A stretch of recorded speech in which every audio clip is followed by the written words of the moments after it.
الحمد لله الحمد لله وصلى الله وسلم على رسول الله الحمد لله بسم الله الرحمن الرحيم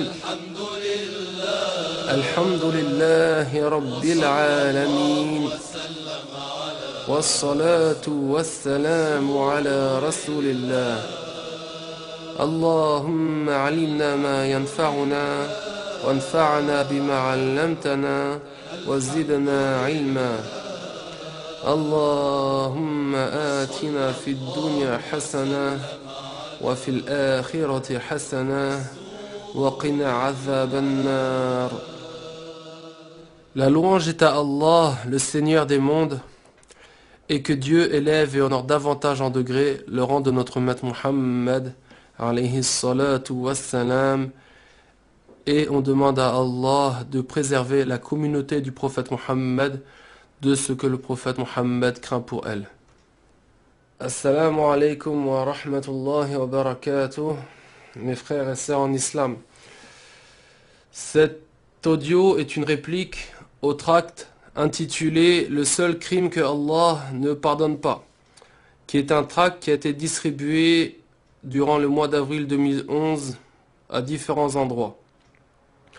Donc durant le mois d'avril 2011, ce tract, qui s'intitule « Le seul crime que Allah ne pardonne pas », a été distribué pour soi-disant expliquer différents jugements relatifs à la religion musulmane.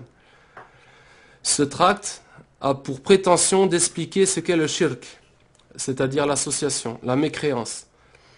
Suite à l'exposition de différents sujets, ils finissent ce tract en expliquant que la personne n'est jugée musulmane que si elle reconnaît que Allah est fis sama.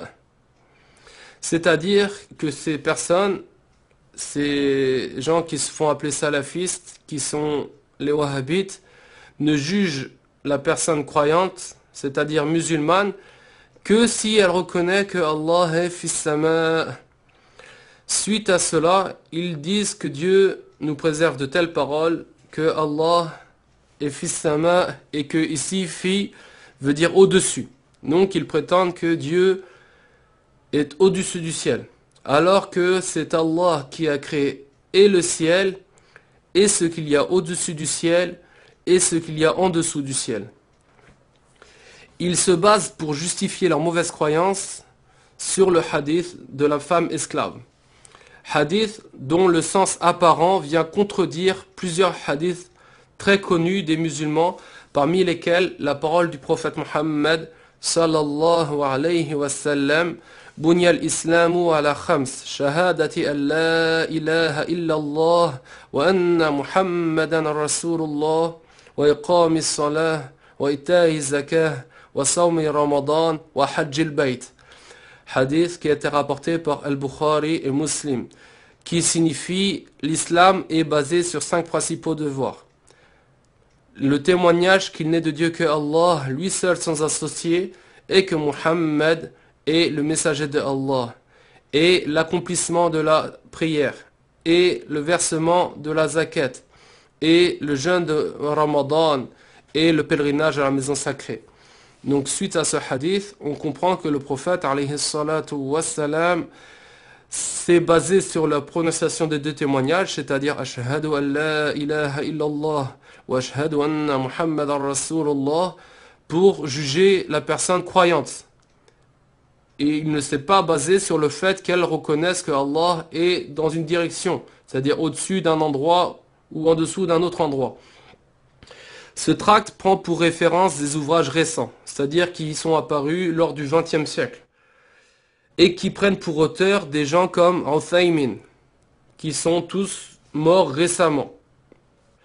Voici maintenant ce qui a été exposé dans le livre Al-Fatawa Al-Hindiyya, qui est un recueil de fatwa de savants hanafites, c'est-à-dire des savants qui suivent l'imam Abu Hanifa, radiyallahu anhu, qui est né en l'an 80 de l'Hégire et décédé en l'an 150 de l'Hégire, qui fait partie des salafs véridiques. Ce livre a été composé par des savants du continent asiatique, principalement de l'Inde, d'où son nom. Ce livre regroupe presque tous les avis de l'école, c'est-à-dire de l'école hanafite, et est une référence dans cette école jusqu'à nos jours.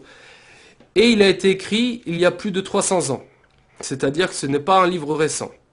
Donc il est cité dans le volume 2, à la page 353, comme vous le voyez, ce qui signifie, si la personne dit « Allah fis sama », donc il rapporte le jugement de la personne qui dit cette parole-là. Ils disent, il y a deux cas. Le premier cas, si la personne qui dit cette parole-là visait le simple fait de répéter ce qui est parvenu de manière apparente dans les textes. C'est-à-dire que simplement, il répète cette parole sans comprendre le sens de ce qu'il dit. Dans ce cas-là, il ne commet pas de mécréance.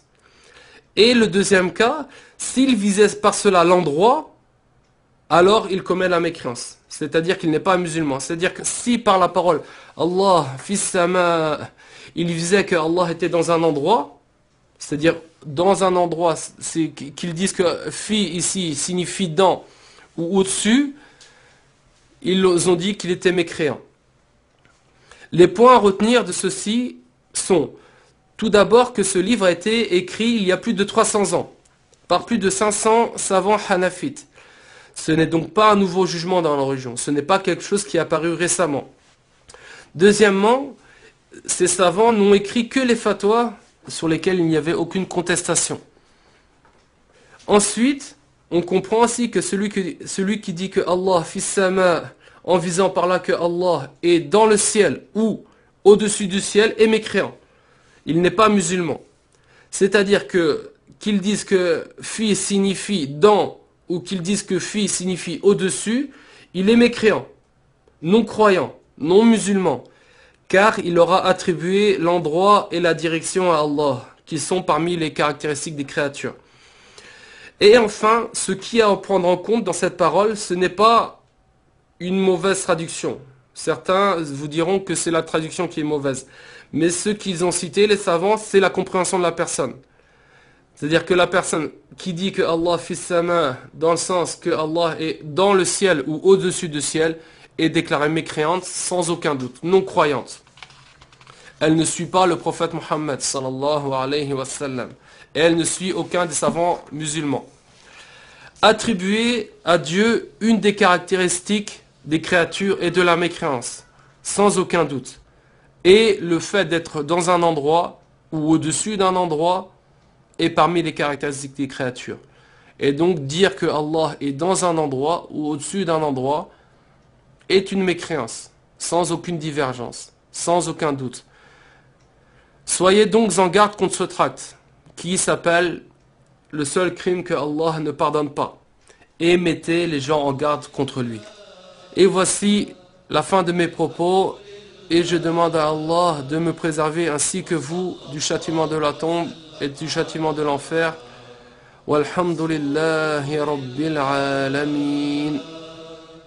Subhanallahi wa bihamdihi, subhanallahi al-azim.